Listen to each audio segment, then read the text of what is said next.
വൃത്തികെട്ട മനുഷ്യന്മാരുടെ മാനസിക വൈകൃതം എന്ന് മാത്രമേ ഞാൻ ഇതിനെക്കുറിച്ച് പറയുള്ളൂ.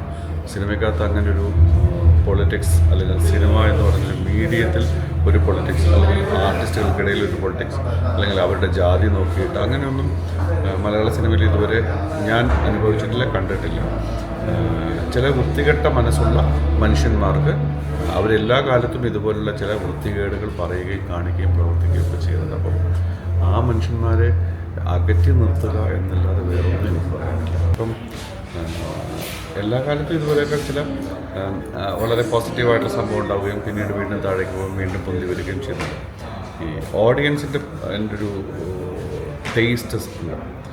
അവർ കഴിഞ്ഞ കോവിഡിന് ശേഷം, കോവിഡിന് മുമ്പും കോവിഡിന് ശേഷവും എന്ന രീതിയിൽ തന്നെ എന്നെ കാണാൻ കഴിയില്ല. കോവിഡിന് ശേഷം ഉണ്ടായിട്ടുള്ള ഒരു വലിയ ചേഞ്ച് ഞാൻ കണ്ടിട്ടുള്ളത്, ആളുകളെല്ലാം പലതരത്തിലുള്ള ഭാഷകളിലുള്ള സിനിമകളെക്കുറിച്ച് സംസാരിക്കുന്നുണ്ട്, പല സ്വഭാവങ്ങളുള്ള സിനിമകളെക്കുറിച്ച് സംസാരിക്കുന്നുണ്ട്. അവർ കണ്ടുകൊണ്ടിരിക്കുന്ന ഒരു OTT പ്ലാറ്റ്ഫോം ഉണ്ടായതിനു ശേഷമുള്ള ഈ വെബ് സീരീസും സിനിമകളെക്കുറിച്ച് സംസാരിക്കുന്നുണ്ട്. അപ്പം അതിനോടൊപ്പം തന്നെ നിൽക്കാൻ പാകത്തിലേക്ക് അല്ലെങ്കിൽ അവരുടെ ഒരു താല്പര്യങ്ങൾക്ക് അനുസരിച്ചുണ്ടാകുന്ന തരത്തിലേക്കുള്ള സിനിമകൾ ഉണ്ടാക്കാൻ മലയാളത്തിലെ ചെറുപ്പക്കാർക്ക് സാധിക്കുന്നു എന്നുള്ളത് ഈ രണ്ട് ആളുകളെയും, അതായത് ഓഡിയൻസിനെയും ക്രിയേറ്റേഴ്സിനെയും ഒരുമിച്ച് നിർത്തിക്കൊണ്ട് പോകുന്നൊരു കാര്യമായിട്ട് എനിക്ക് തോന്നുന്നുണ്ട്. തീർച്ചയായും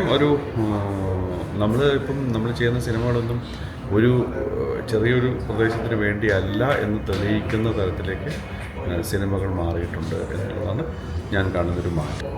നമ്മളെല്ലാ കാലത്തും ഒന്ന് ആലോചിക്കേണ്ടത് ഒരു സോഷ്യൽ സെറ്റപ്പിൽ ഒരു സാമൂഹിക അവസ്ഥയുണ്ടെന്നുള്ളതാണ്. അത് മനസ്സിലാക്കുക എന്നുള്ളതാണ് ഏറ്റവും പ്രധാനമായ കാര്യം. ഒരു രാജ്യത്ത് ആ രാജ്യത്തിൻ്റെ നിയമങ്ങൾക്കനുസരിച്ച് പോകുന്ന കാര്യങ്ങൾ ചെയ്തെടുക്കുക എന്നുള്ളതും ഉണ്ടല്ല.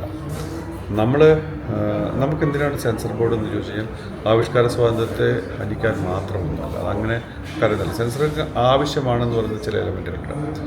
ചില കാര്യങ്ങൾ സെൻസേർഡ് തന്നെ ആകണമെന്നുള്ളതുണ്ട്. അത് ഈ എല്ലാ കാര്യങ്ങളും തുറന്ന് കാണിക്കണമെന്നില്ല.